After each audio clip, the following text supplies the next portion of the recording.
पूज्य महाराज जी व्यासपीठावर उपस्थित असलेले महायुतीचे सर्व ज्येष्ठ श्रेष्ठ पदाधिकारी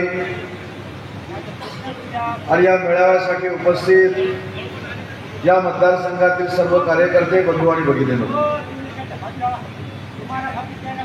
लोकसभेच्या निवडणुकीच्या निमित्तानं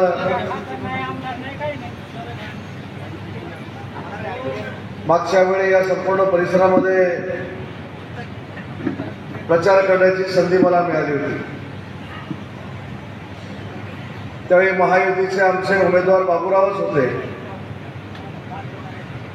परंतु यावेळी मला पूर्ण खात्री आहे की 23 तारखेच्या निकालानंतर आपले उमेदवार आणि सर्वसामान्यांचे उमेदवार बाबूराव कदम या विधानसभेचे आमदार झालेले असतील। बाबूराव कदमांसारखा सर्वसामान्यांचा नेता, सर्वसामान्यांचा कार्यकर्ता, सर्वसामान्य माणसांमध्ये रमणारा एक कार्यकर्ता, या कार्यकर्त्याला जर आपल्याला राजकीय ताकद द्यायची असेल, या कार्यकर्त्याला आपण राजकारणात जर मोठं करायचं असेल तर फार मोठ्या मताधिक्याने ते आमदार होणं गरजेचं आहे। आणि या मतदारसंघाचं चित्र आता वारकडे साहेबांनी सांगितलं की बाबूराव नक्की आमदार होणार आहे। पण माझी आपल्याला विनंती आहे की बाबूराव आपल्याला घासून आमदार नकोय, बाबूराव आपल्याला ठासून आमदार झालेले पाहिजे। आणि या सगळ्या पदाधिकाऱ्यांनी कार्यकर्त्यांनी जर ठरवलं तर विक्रमी मताने बाबूराव कदम हे आमदार होऊ शकतात। फक्त गरज आहे तुमच्या आशीर्वादाची, तुमच्या मेहनतीची। मी आताच व्यासपीठावरच्या सगळ्या मंडळींना विचारत होतो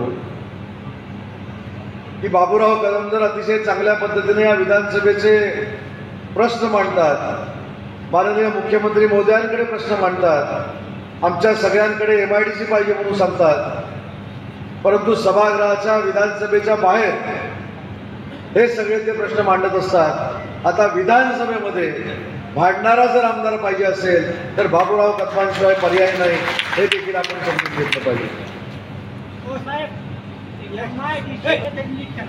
नक्की आहे, तुमची मागणी मान्य करून काय त्यांनी चुकीचं सांगितलं? ऐका जरा माझा ऐका, काय त्यांनी चुकीचं सांगितलं?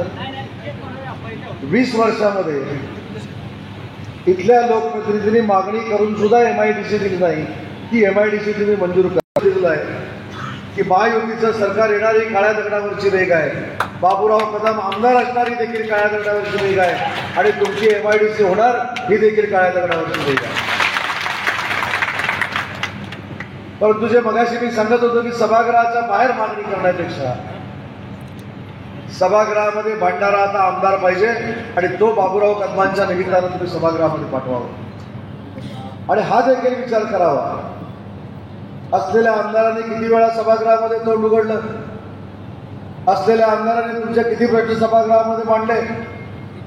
मी गेली 20 वर्ष सभागृहामध्ये काम करतोय, पण तुमच्या हादगावच्या आमदारानं एखादा प्रश्न त्या सभागृहामध्ये मांडला असं कुठेही मी बघितलं नाही। आणि म्हणून तुमच्या प्रश्नाला वाचा फोडणारा आमदार हा आपल्याला विधानसभेमध्ये पाहिजे, आणि तो बाबूराव कदमांच्या निमित्तानं आपण पाठवावा, ही मुख्यमंत्र्यांच्या उपमुख्यमंत्र्यांच्या वतीनं मी आपल्याला विनंती करतो। आज महिला भगिनी माझ्या मोठ्या संख्येने इथं बसतात।